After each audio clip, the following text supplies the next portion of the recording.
Welcome back, everybody. This is Kevin with the Jaywalkers Recovery Podcast. In the studio for the second time The second time? is Josh M. Sobriety date 7/26/17. Home group Sunday men's at the good old West Side Service Center. Yes, How sir. many years has the West Side Service Center been around? It is 44 years now. 44 years. think- Lots of locations. They just like us drunks, they move around a little bit. They wander, but it's home. I first got sober at the West Side Service Center by Dairy Queen.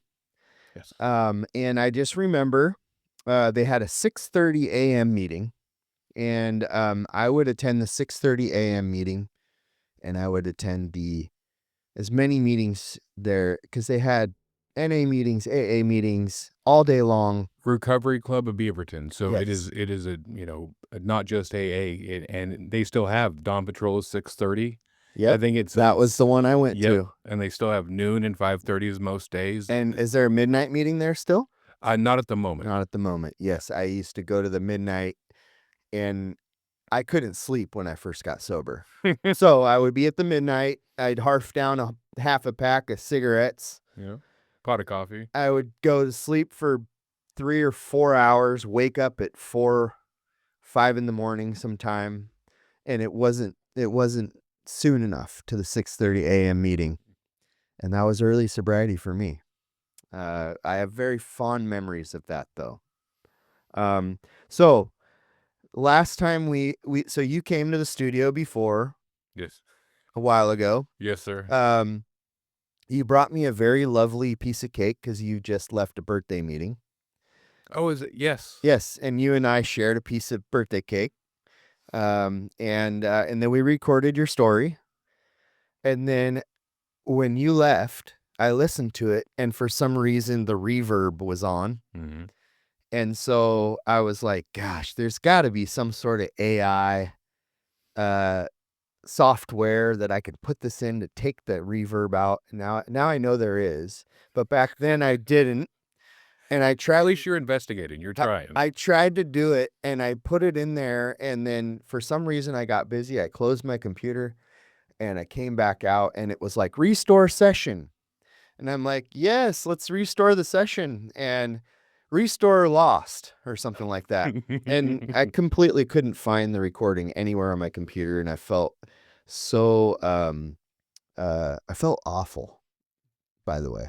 And I already told you that. It was actually it was so cute. Wait, what do you call it? A few weeks later down the road, I believe it is, and you're like, I just need to rip off the Band-Aid, and it got deleted, Josh. And I just started laughing. Because for one, I thought it was funny. And two is, I went to the immediate acceptance. It took a little bit of time for me to think about it, but sometimes our higher power does stuff. Yeah. And so I thought about, why did that get deleted? What did Kevin do? I could build a resentment really quick. So I planned your demise. For a couple seconds. That was a lot of Kevin work. didn't like it, so he deleted it. Must have been. And what I came to find out for myself is, sharing. Like I said, I've never actually listened to a full podcast before. Probably I listened to Greg's a couple days ago. Okay. And sharing on here is different than sharing in a closed meeting of Alcoholics Anonymous. And there are certain things that I didn't make anything up, but I did speak of personal things that impacted other people's lives as well that, maybe hear it on the airwaves, whether they would hear it ever or not, I have no idea. But Yeah. that's what it came down to is for myself, that just hit home right there is okay. I've learned discernment of it's important that I have no secrets. And there's many people in this world that know everything about me. Before, nobody knew that. But I found it's very important to be careful of who I share what with, because it can impact people in a negative way. And that's not our intent here. Not at all. No. Did you bring me any birthday cake this time? I did not. I think it was, I came from Lost and Found. I think that was it was right on my birthday. Okay. You didn't even know until I handed you the code. Yeah. Yeah. Well, we're back. We're back. We're going to capture your story. I'm going to get it posted to the interwebs this time.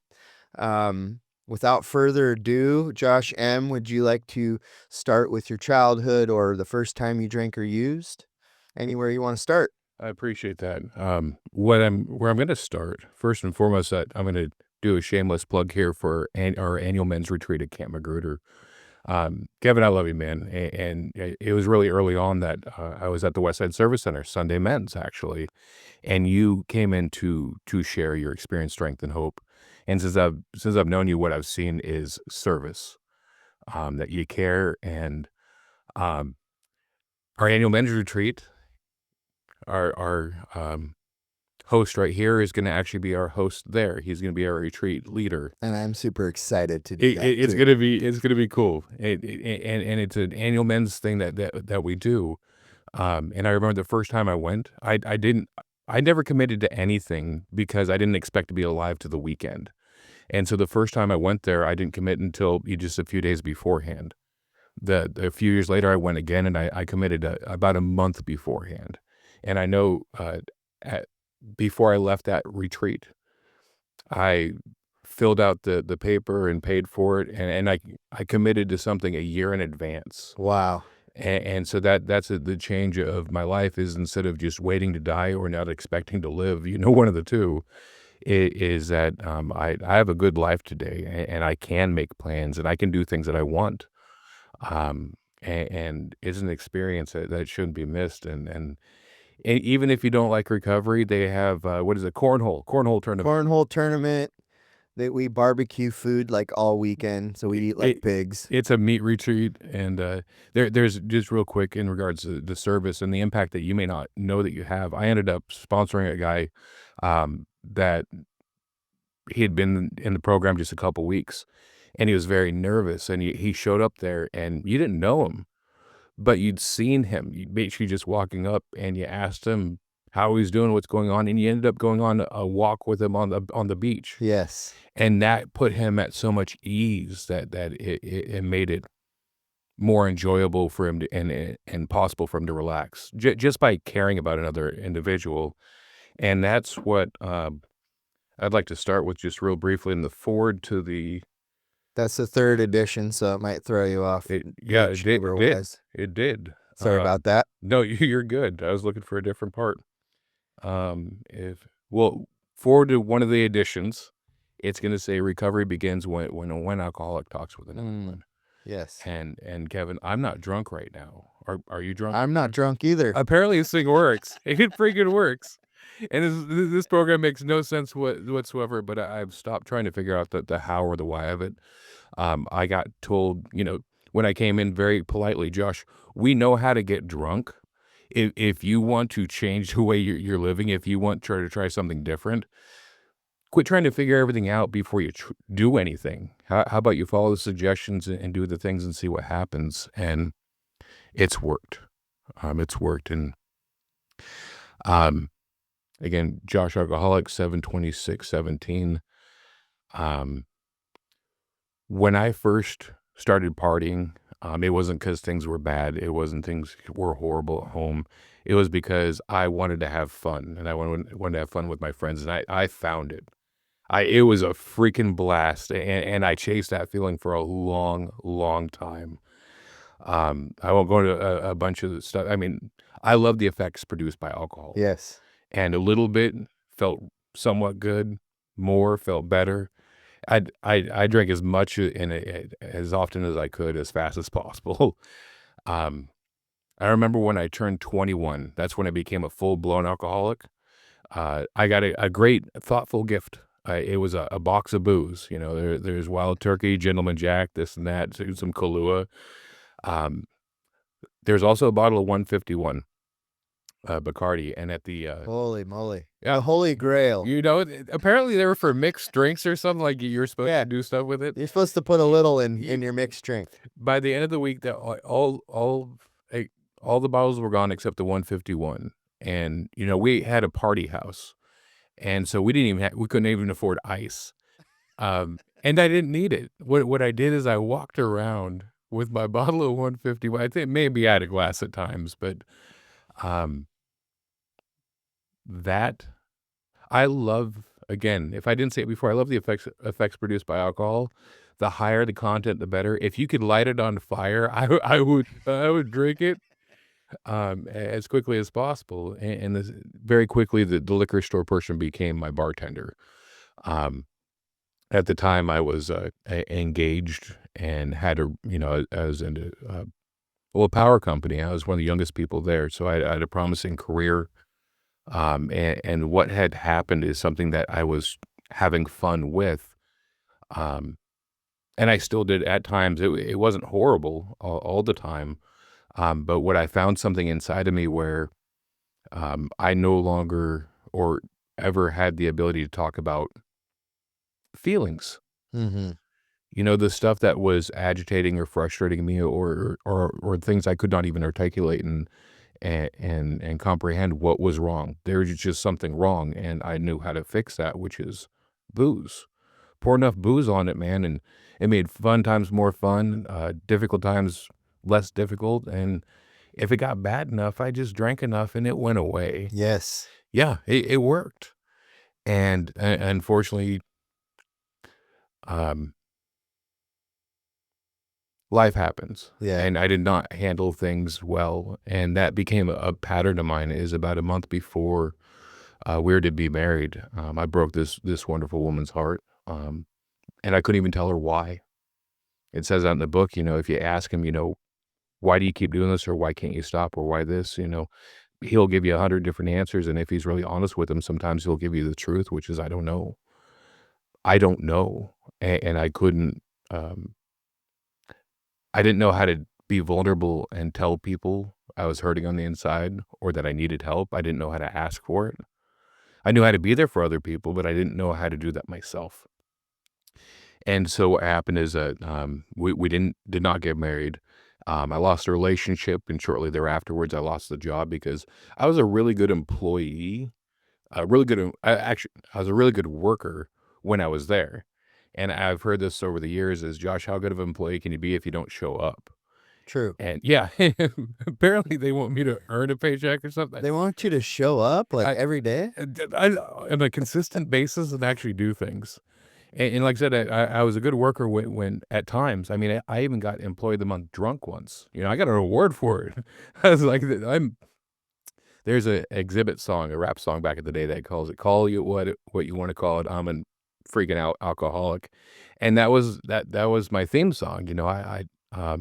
I thought it was a badge of honor of how much I could drink and get away with, and the fun and the escapades, and a lot of people forgave me because I was Josh. They knew I was a good person. I just did really stupid things and sometimes really bad things. And it says that in our book that, we're not bad people. We're just sick people trying to get well. Or I'm paraphrasing it, but that it hit home for me. But again, I lost the relationship, the job. When you don't get money, you stop paying the bills. At least I did that. That's kind of what my pattern. And I lost the home. And then I lost the hope. I was like, what's the point? And my best thinking was to fill up a backpack full of booze, a couple books, and we're in the Great Northwest. I was gonna walk in the woods and read and drink until I stopped waking up. I was done, and God had a different plan for me. He always had a different plan for me.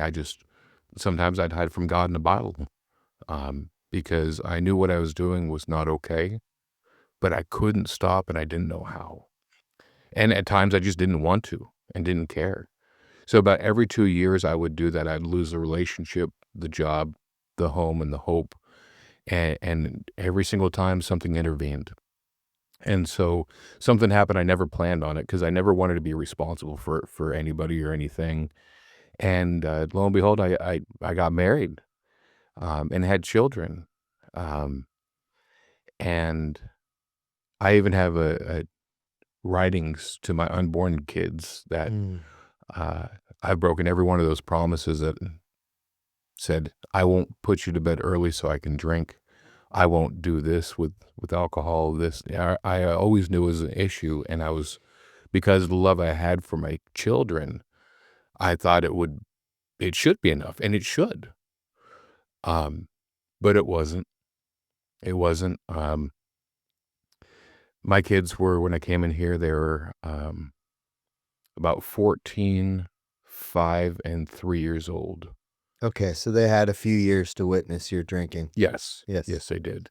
And it wasn't all bad. You know, I love my kids, and we had a lot of fun, but there is also, you know, times and points that it wasn't. You know, wondering what kind of dad was going to show up from work. Is it going to be the fun, loving dad that's going to toss them in the air and play games with them, or is it going to be the dad that's going to be really pissed off that somebody put the dishes away incorrectly in the dishwasher? Am I just going to fly off the handle? I was very, I was not emotionally regulated. Dr. Jekyll, Mr. Hyde. Yes, sir. And nobody deserves that. Yeah. And I tried with everything in me to be a good father, a good husband. I had a good job at that point in time. I loved my wife. I loved my kids. I had every reason to live and absolutely no desire to do so. Everything that I had done or had done to me, you know, all the tragedies in life, all the difficulties.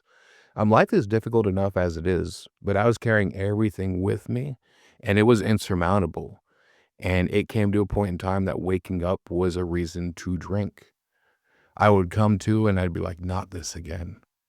And I would scramble around hoping I passed out before I had finished the bottle the night before. Yeah. Sentenced to another day of drinking. And you know, do you know the cure for a hangover? Do you? Drinking. Yeah, you just don't stop drinking. Yeah. You just keep going. Yeah.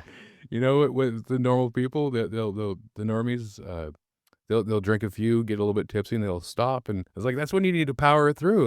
Power on. Thin out that blood a little bit so it gets rid of your head. Like you're doing it wrong. Just more. More is better. More is better. My last drunk.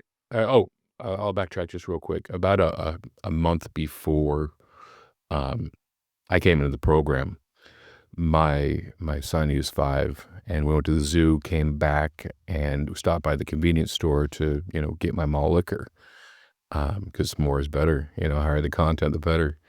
And he's 5, and he looks at me. He goes, "Daddy, you shouldn't get that. It makes you angry when you drink." And I looked at this little kid, and I was like, "Man, Whew. yeah, no, it hurt. It hurt." And it was one of the only times in my life that I had intended to drink and didn't. I put it back. A couple days later, he tried that again, and I was like, "Not a chance, son. Not today. I was like, "I'll do better this time. I won't be a jerk this time," you know? Um, my last drunk, it was about a month later, lasted a week. I went to work, couldn't make it through the day. You know, whenever we had team meetings, I'd have my hands underneath the table, and so they wouldn't see me shaking, and I just couldn't make it through the day, and so I left. You know, maybe a half day, maybe more or less, but I didn't tell anybody. Work knew because I abandoned my post, but I didn't tell my family. And from that Monday through Friday, I wandered around Portland, Beaverton, Hillsboro. TriMet was my chauffeur. You know, I just read books and drink until I knew that if I ran into a, you know, officer of the law, that, you know, I would be going to jail because of public intoxication and probably whatever actions I would do afterwards if I was challenged for my drinking. That whole week, I don't remember going home. Oof.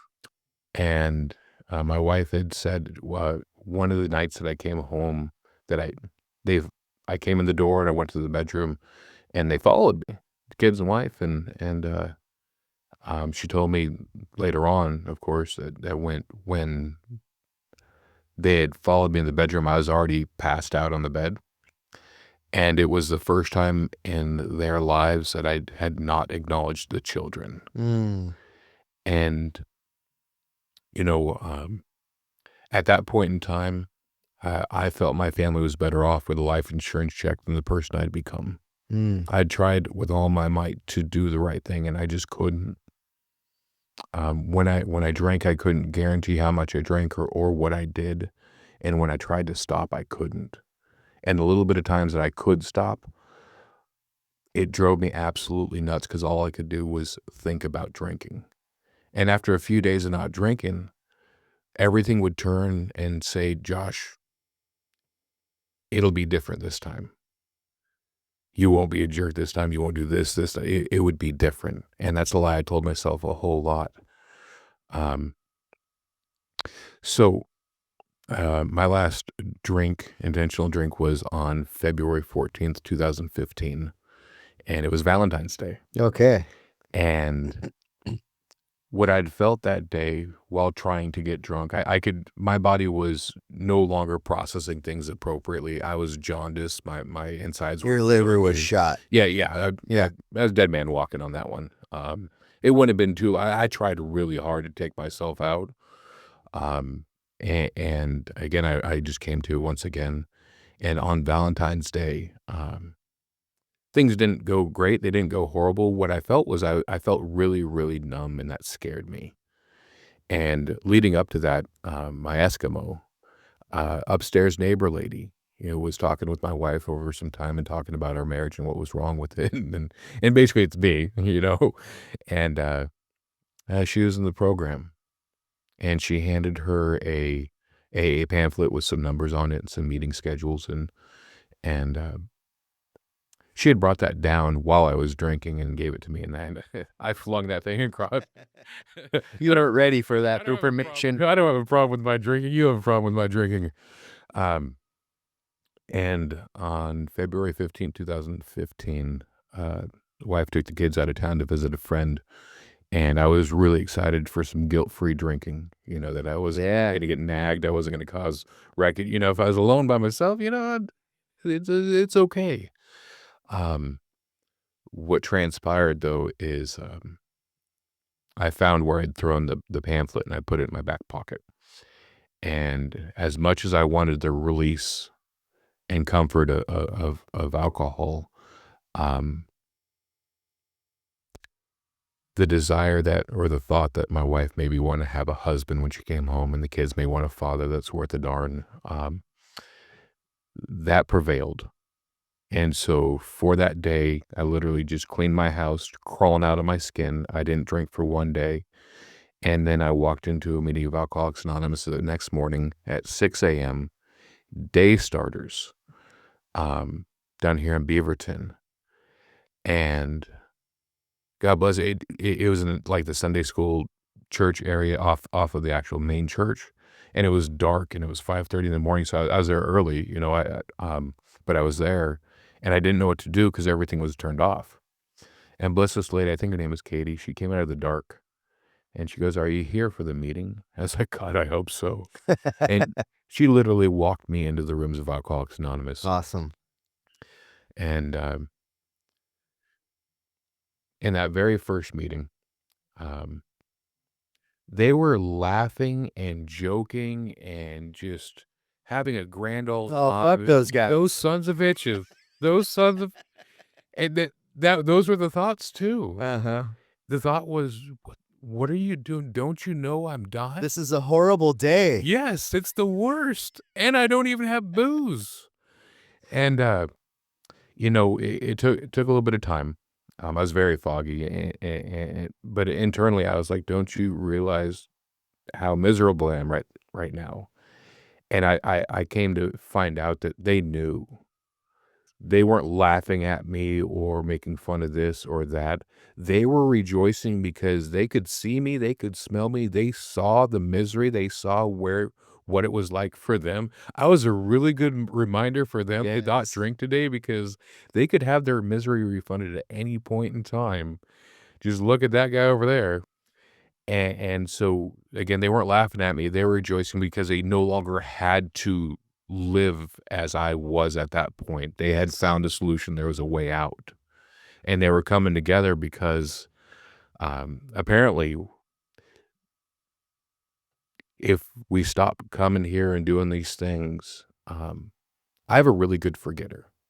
Yes, me too. So, Kevin, I don't need a drink to burn down my life. All I need to do is stop praying, meditating, going to meetings, picking up the phone and calling people or answering their...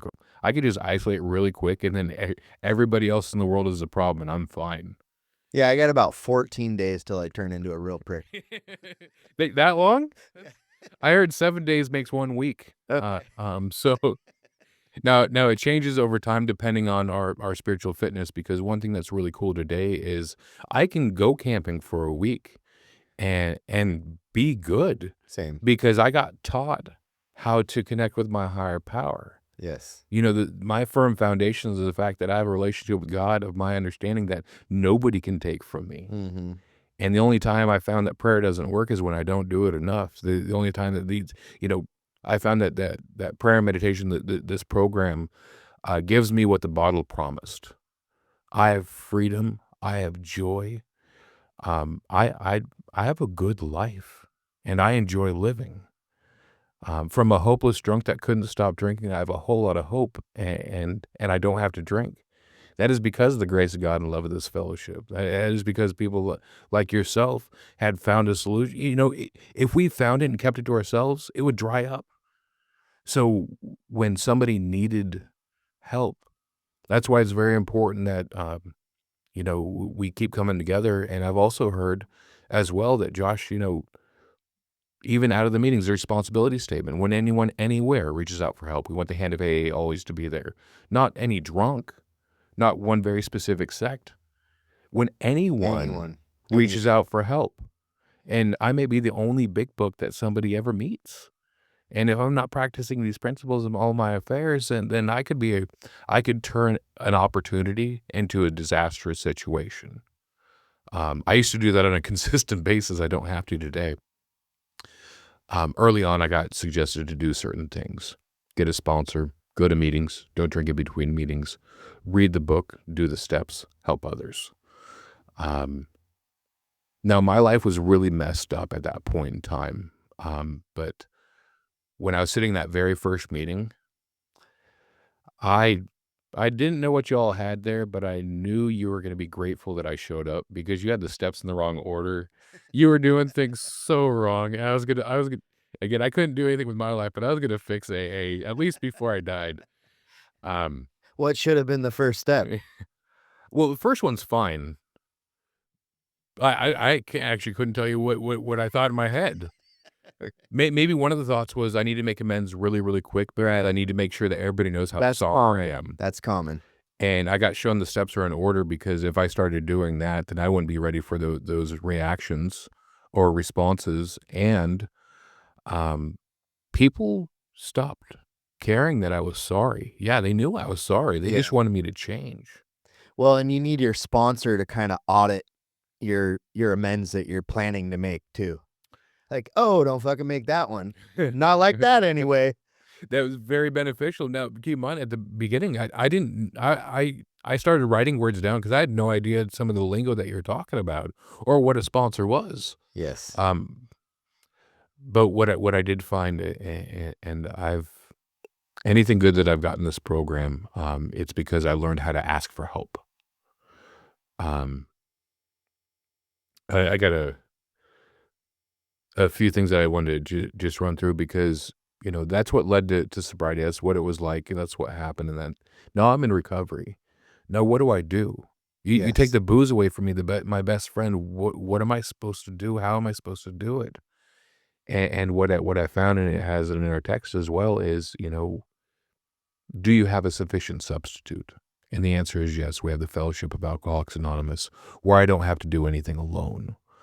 And I was absolutely nuts beginning off. I mean, absolutely. I bouncing off the walls everywhere. You talk about not sleeping. Yes. Yeah, that's a thing. That's a big thing. But what I want to talk about is again, I haven't had a drink since I walked into this program, and that's from February 15th, 2015. It's not my sobriety date today. I'm going to jump forward a little bit. And I'm going to share in a general way. It's a very personal matter. But I was about 6 months in the program, and my wife got really sick. And kids are 4 and 6 of them at the time.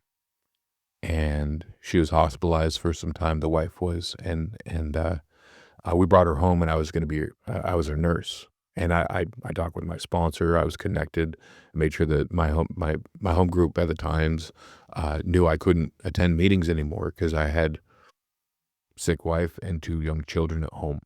This is where I needed to be. And I got my job was safe, but there was no income uh, coming through. Um, but I got the time off to take care of the family. And, I was just trying not to die and care for these people that I love. And I went from one room where, again, I didn't know if she was going to make it or not. And I was trying to nurse her back to health. Mm.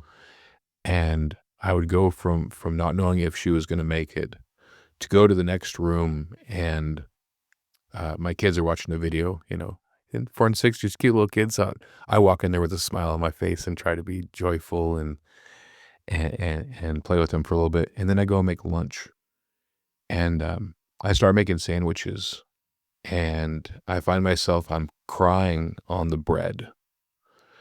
And I'm so scared. And I've walked through the steps by this time. So I'm separated from booze. I have a conscious contact with my higher power. I'm doing the thing that allows me to be free from booze and trying to handle life as it is. And that's what I found that in the how it works, it's designed for living, that I can handle life and I don't have to drink over it. And at that moment of despair, what I did is I dropped to my knees in that kitchen and I asked God. I gave him everything. I said, please help me. What am I supposed to do? I trust you. That faith thing that I have, it's leaping off the edge, and there's no safety net. It's just, I trust you. Less than 5 minutes later, I get a call from my work where, again, I still have a job. It's just, I'm taking care of the family.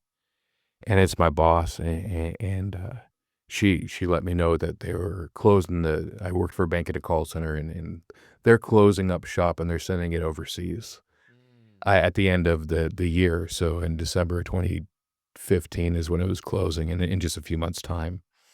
And so not immediately, but, So I start laughing. She's like, "What is wrong with you?"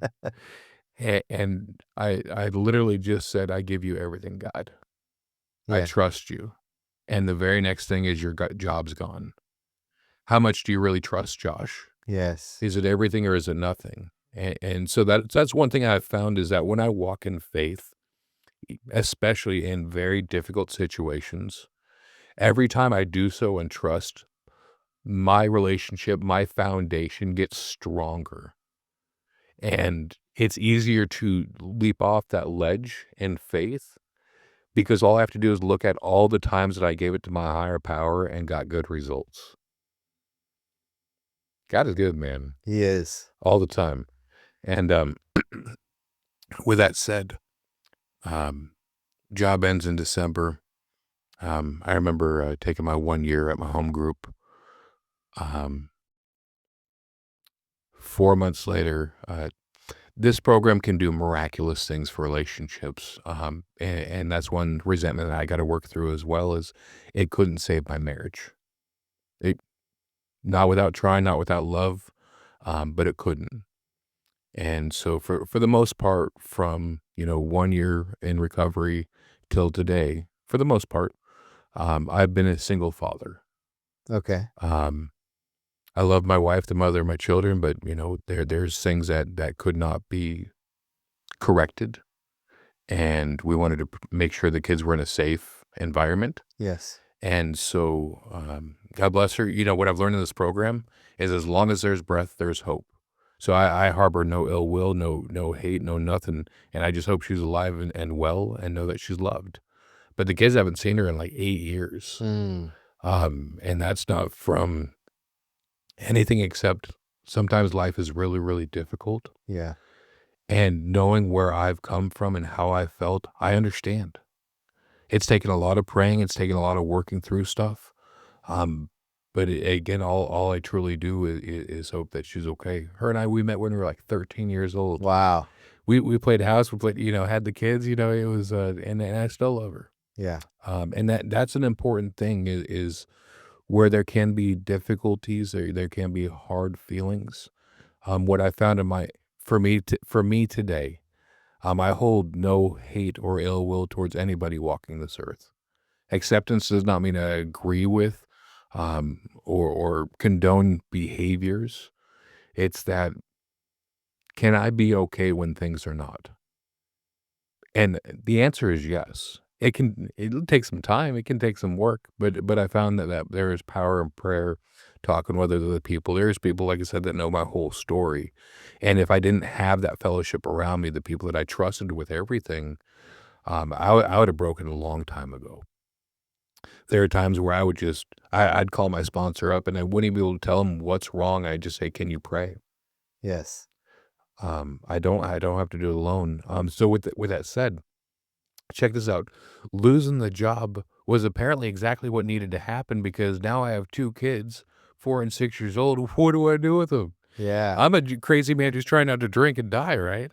And so what ended up happening is I qualified for a certain program that basically gave some funds to carry forward and pay rent and bills and stuff and groceries.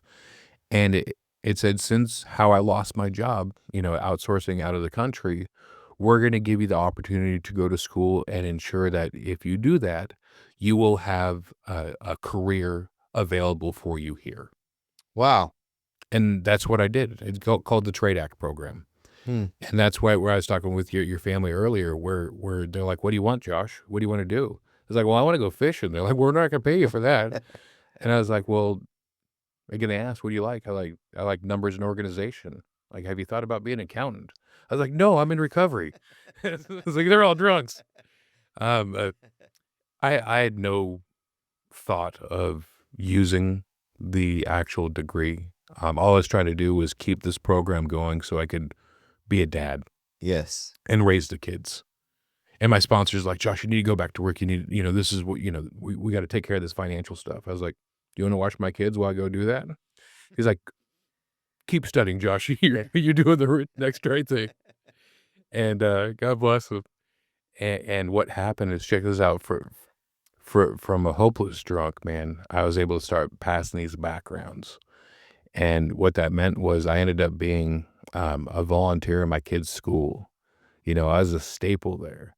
I ended up, at times, I was their mascot. I was a 7-foot tall bobcat, man. I went on all the field trips, did all the stuff. Dr. Seuss Day, I'd walk around and read to the kids. I mean, they let me run around the school in a freaking costume. It was freaking That's cool. awesome. This one time I was in it's really hot in a suit, by the way, in a mascot suit. So I dipped in the little supply closet. And so I didn't scare the kids. I took off the head to take a breather. And this person was about to leave the room. Um, and they stopped and they came back and they looked at me for a second.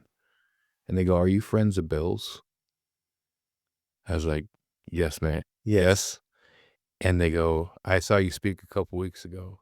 And so Oh, that's awesome. sit in the school closet. Here's 2 drunks not drinking, and that we get to be a part of something good. For those of you that don't know, a friend of Bill is code word for RU in AA. Yeah. Friend of Bill W. Co-founder of Alcoholics Anonymous. Yeah. You can say that in a grocery store. Yeah. Are you friend of Bill's? Yeah. And people in AA know what you mean. Some do. Some do, I yeah. found that some don't. Sure. They're like, which one?" But it's good. We do have our own lingo, and it's not that we're trying to hide. We're just trying to be careful of other people's anonymity as well. We're good. And so there's another part to that is, again, I didn't know what to do with my kids, and so I was already going to church, and I brought them to church with me. Part of it was, it gave me an hour where they would be with somebody else, and I could just sit down and not be. That's the thing me and my wife liked most about church. Yes. We got to drop the kids off in the nursery and just go sit with each other and be with each other. Just a little bit of time. Yes. It goes a long way. Yeah. And early church, it was just like, that was like, listen to some worship with some music, Yeah. hear the message. Yes. The best thing that came of it, though, is AA nourished my relationship with my higher power. All right, which is beautiful, and so the drunk sent me to God. God keeps me sending back to the drunks. He's like, you go there. But what the church did is it expanded upon that, and it taught me how to share my beliefs and my relationship with God with my kids, and that is a beautiful thing. It is a beautiful thing. And it also led to there was a call for service. So, you know, I blacked out a lot. I'd wake up in weird places. Same. And one of them, I always felt comfortable near churches. So I'd find myself in church bushes. So from being passed out, and I remember a long time ago, I was so drunk. I just lost my job. I was filling out applications at Old Chicago, and I got hammered, and I started wandering around. And I wandered to this church, and I'm pounding on the door. It's like Tuesday, 11 o'clock in the morning or noon or something. And they're like, we're closed. I was like, I need help. They're like, come back when you're not drunk. I was like, that's what I need help with. And so from that to, I got to be a Sunday school teacher.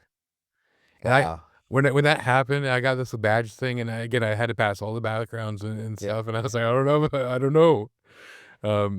God knew, but I called my sister up, and I was like, "Sister, I'm a Sunday school teacher," and she laughed hysterically for over 2 minutes because of, where I've been to where Yeah. I'm at right now.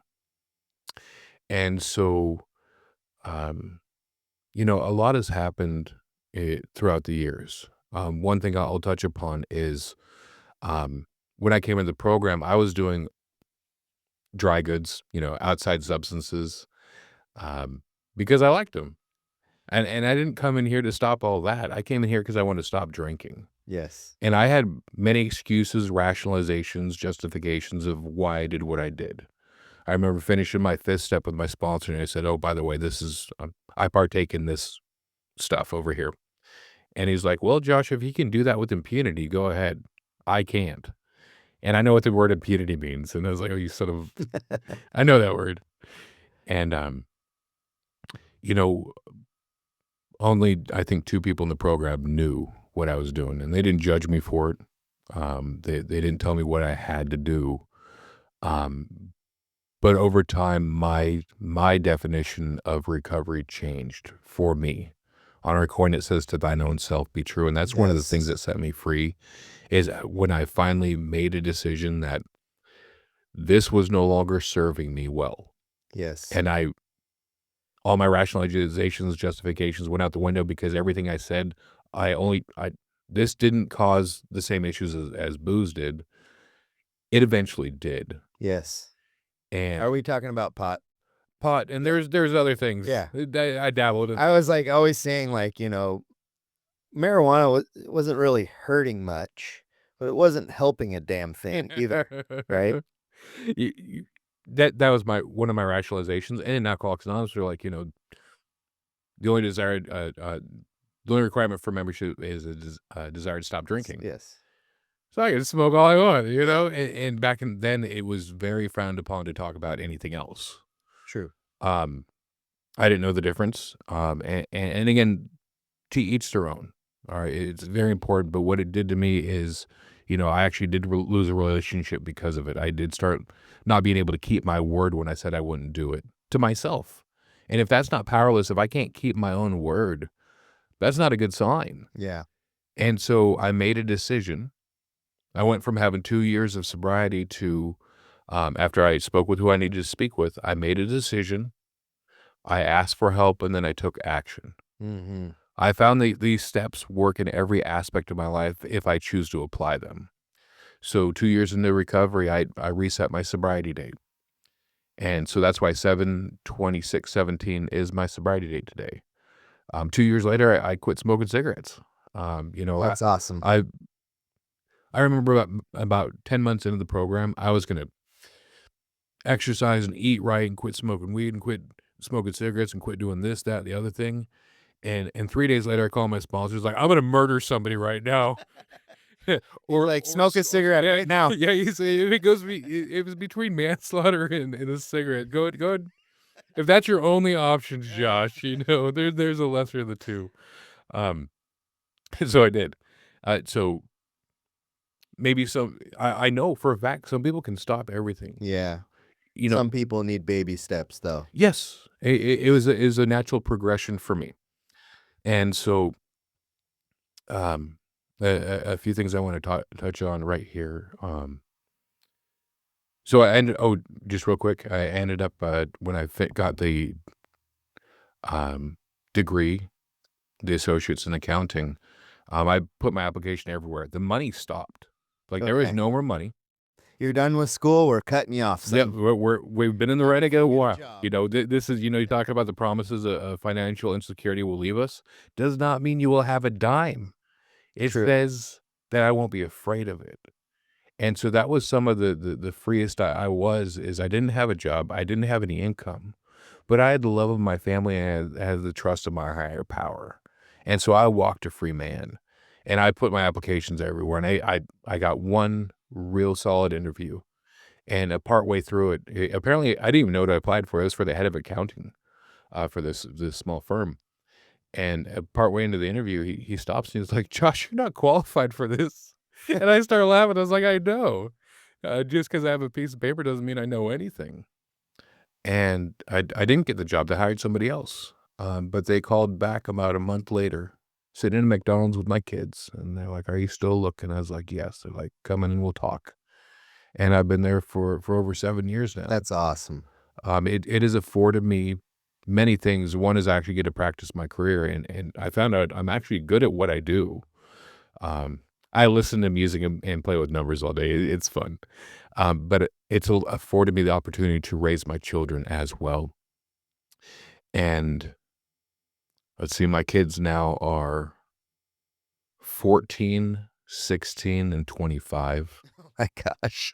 One's married and across the country in Georgia, to a good man. Um, Her very specifically, my eldest. I love you, honey, if you ever listen to this. The coolest thing that this program has afforded me, that she trusts me completely, and she knows that I will listen and I will be there for her no matter what. And I'll also call her on her BS as well. Like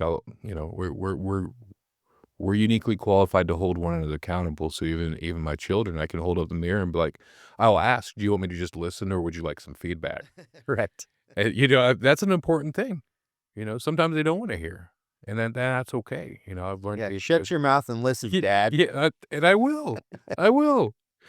Um, but and bless her, what she did, because she's the eldest, and she taught me many things about how to raise these kids. I had no idea what I was doing, especially alone.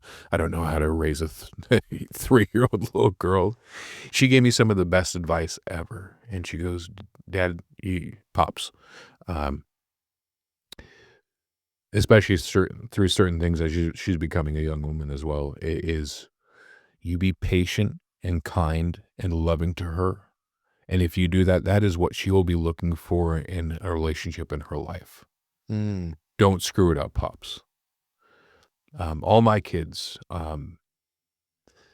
they know I love them unconditionally, that nothing they can do can make me love them more. Nothing they can do can make me less. Um, I don't know about you, but I don't recall having my parents tell me they're sorry a lot or they're wrong. I do on a consistent basis. Some days I don't have to apologize at all because I got spiritually fit. Yeah. It's that 10th step at work. Yes, Yeah. yes. But when I am wrong, it normally happens when I'm trying to hold the children accountable for some certain things. And when I'm able to, I will say, "Hey, what I did or how I did it, you didn't deserve that. No matter what you did, you're not in charge of my behavior, and that's not how I should conduct myself." And then I will go, "No matter what I did, it does not excuse your behavior." So it's cool because I found that my children are on my side of the street. Yeah. And what I've also found is I'm really afraid of things that may happen to my kids. And so it comes down to, how much do I really trust? And I found that I'm a much better father when I give them to God. and I seek, how can I be of service today? Because I don't have to leave my house to be of service. I get to love them. They're no longer worried about what kind of father is going to come home or if he's going to come home. Um, my sponsor likes to say they have weaponized the serenity prayer. Because check this out. My children do not like the effects produced by alcohol in their father, but they love the effects produced by prayer and AA in their father. They know what I do and why I do. I spend a lot of time working with others. Um, and I do that because I am going to grab this real quick. Um, I think Dr. Bob says it really, really good. Doesn't matter what edition, it should be right here. Dr. Bob, the other co-founder with Bill, I spend a great deal of time passing on what I learned to others who want and need it badly, and I do it for 4 reasons. 1, sense of duty. 2, it is a pleasure. 3, because in so doing, I am paying my debt to the man who took time to pass it on to me. And 4, because every time I do it, I take out a little more insurance for myself against a possible slip. It has it very What specifically. page is that on? Oh, I don't know. It's Dr. Bob. Dr. Bob's Nightmare. Not Nightmare. In this one, in the third edition. It should be the same one. It should be 181. 181. 151's better, but 181 will work. With that said, that I do spend a lot of time with people. And in my heart of hearts, I know that I would much rather be spending time with my children. But, and it shouldn't be this way. It doesn't matter. Again, this is the part that doesn't make any sense. But when I take time to be kind, loving, caring, and compassionate to somebody that I don't even know, it lets me go in the other room or come back home and be a better father. I've been practicing it on other God's kids, and allows me to be the father that I was intended to be. I would be remiss if I didn't bring up my brother Ivan. He was my sponsee brother, was. I was in the program a month before. Yeah, Ivan. Yes. Yeah, I know Ivan. Yeah, Ivan the Terrible. Isn't he in California? He's in Arizona now. Arizona. Yes. Okay. I still got a month on Ivan, so I got you, brother. When he comes to town, Bring him in. bring him here. Okay. All right. No, you got it. Yeah. He's I like how he shares. He's a good man. He's on fire. Yeah. But I still beat him by a month into the program. And so check this out. I didn't know how this thing worked. And so when my sponsor started sponsoring Ivan, I didn't like him. I was like, my sponsor's cheating on me. I was like, am I not enough for this man? What is wrong with the situation here? And he ended up going out of the country. Our sponsor did. So we got this suggestion that, if I rely on my recovery on one individual, I'm screwed. Yes. We need to make a mountain of friends. And so Ivan and I, we went out to a meal, and then we went to a meeting. We went to Keep It Simple. Okay. On Tuesday. Yep. And we went from there. And for the next 10, we ended up starting a meeting in his home called Still Breathing, because we're still breathing, man. Yep. That means we got hope. And after like about 2 years or so, he moved, and he's moved around the country, a couple states, a couple different times, but we're always together. There was couple year period where we talked or texted almost every single day, maybe missing like 5. Wow. Because we found that when we're connected, we could go over our day. We can check in with one another. When one talks to another, that's when recovery begins. We were able to compare notes early on. It's like 1 or 2 in the afternoon, and we're absolutely nuts. We are just freaking ready to burn the world down, and we compared notes. So it's 1, 2 in the afternoon. We've drank a pot of coffee. We haven't drinking any water. We haven't eaten anything. Smoked a pack of cigarettes or whatever it may be. The things that we should be, we had to backtrack. Why are we so upset? Why this? Why that? And because of the things that's happened, he helped me raise my kids. And for the last 5 years, I've helped him with his son Hunter, and he's got Mateo. He got a new boy. Wow. Mateo, you should hear him scream when he found out he's got a son on the way. A wonderful, beautiful wife. We get to experience wonderful things. We walk through the worst things in recovery together. And what we did is we were able to be honest with one another. There's a time I got told before I drank, pick up the phone. Early on in recovery, sun's shining. I got my daughter, Jillian, she's 3, 4 years on my shoulders. We're walking down the road, and I'm just absolutely out of my mind, and I had to drink. But because of what I was taught, I picked up the phone, and I called Ivan, and in my head, I was like, don't answer, don't answer. And he's a jerk like that, so he answers the phone. Yeah. And I was like, all right, well, I called somebody, so just don't ask me how I'm doing. Just don't, because I can't lie. But I could still omit things. That wasn't part of my honesty yet. Omission was fine.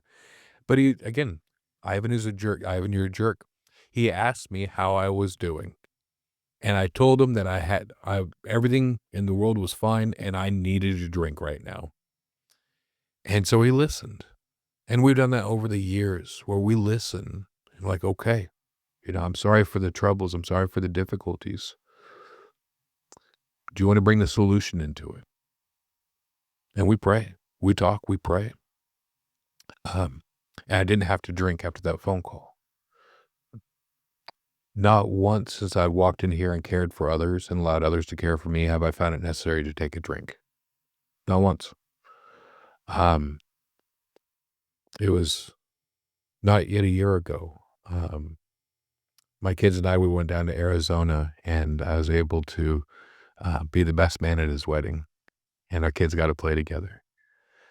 Another guy that I watched, one of my favorite people in the world, I watched him where he was terrified to leave his house when we first started working together, and I watched the progression, and I walked with him and through it all, and as it's like, how about we check out other meetings? So I tricked him to go into a church. A lot of meetings are in churches. He's like, you tricked me. I was like, yes, I did. And not knowing it at the time, I introduced him to his future wife. Oh, wow. And I got to be the best man at his wedding too. I watched him and others go from where I was, which is a hopeless wreck, to a man of character, of good standing and repute, and some of the finest men I've ever met in my life. And I hated who I was when I walked in this program, but I like who I've become today. I can look in the mirror.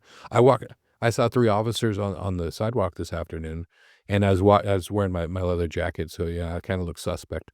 But when I walked up to them, I looked them all in the eye, and I said, "Good afternoon, officers. Thank you for your service." And the look on their face, like just somebody was nice. That has a ripple effect. Number one. And what was cool is I could look at the officer in the eye, and I wasn't worried about what they'd find on me or that they were gonna find. Pat me down. Yeah, I've done it. I'm clean today. I do my best to live well, to live clean, and be free. And I was afforded that opportunity because I made a decision. I've heard this before, and it's true for me. It is Alcoholics Anonymous. Can't get me into heaven, and it can't save me from hell. But it can get me sober and away from booze long enough where I can make a decision of which direction I want to go. The care and the love of the people in this fellowship were for the vast majority. They're still people, all right? They're still people, so God bless them. But for the vast majority, they want nothing for others except for them to be free and live well as well. I'm not sure how many funerals I've been to this year. Some died sober and some died way, way too young because they Yes. couldn't find a way out. I've been to one of each this year. Have you? Yep. My condolences and mazel tov. Yeah. Nobody gets out alive, but we get a choice today of how we live. And it took good fathers to show me how to be one. It took men of character to show me how to be one. It took this Fellowship of Alcoholics Anonymous to go ahead and they told me that very first meeting, Josh, you keep coming back, we'll love you till you can love yourself. And in my head, I was like, that is so freaking cheesy. But again, wondered how they knew how much I hated myself. And the simple fact is, I stuck around to hear the stories, to hear the suggestions. A lot of the suggestions are just like, you jump out of an airplane and you're suggested to pull your parachute on your way down. I don't have to. You can't make me. You can't make me do it. Um, but I love the life that has been afforded me in this program. Um, and I get to carry that in my work life, person down the street, anywhere. We can walk free people today, and I don't have to drink. That's pretty freaking cool. That's awesome. Josh, normally I ask to finish things out some advice for a newcomer. I'm going to switch things up a little bit because I know you like to read books. So I'm I just do. going to ask for a newcomer, what's a good book? Maybe they're getting into, maybe it's not recovery. Maybe they are getting into recovery. You got a book suggestion. Oh, well, first and foremost, read the big book of Alcoholics Anonymous from cover to cover. That is just a suggestion. Yep. But if you want to stop drinking and you need help, we have the goods here. Yes. If you want to drink and use, that is your business and there's no judgment. But if you want help, what's really neat is it's in the text. With that said, I love fantasy. Okay. So Robert Jordan, if you want to spend a year and a half of your time, the about 15 book series, Robert Jordan's Wheel of Time series. Wheel of Time. Wheel of Time, that's what I'm reading right now. Okay. I don't know how many times. Is that the book you would have packed in your backpack with all that booze Yes. to going out into the woods and just read yourself and drink yourself to death? Yes. Yes. There would also be Stephen King's The Stand. Stephen King's The Stand. Yeah. Excellent choice. Josh, love you. I love you, brother. Thank you for having me. Yep.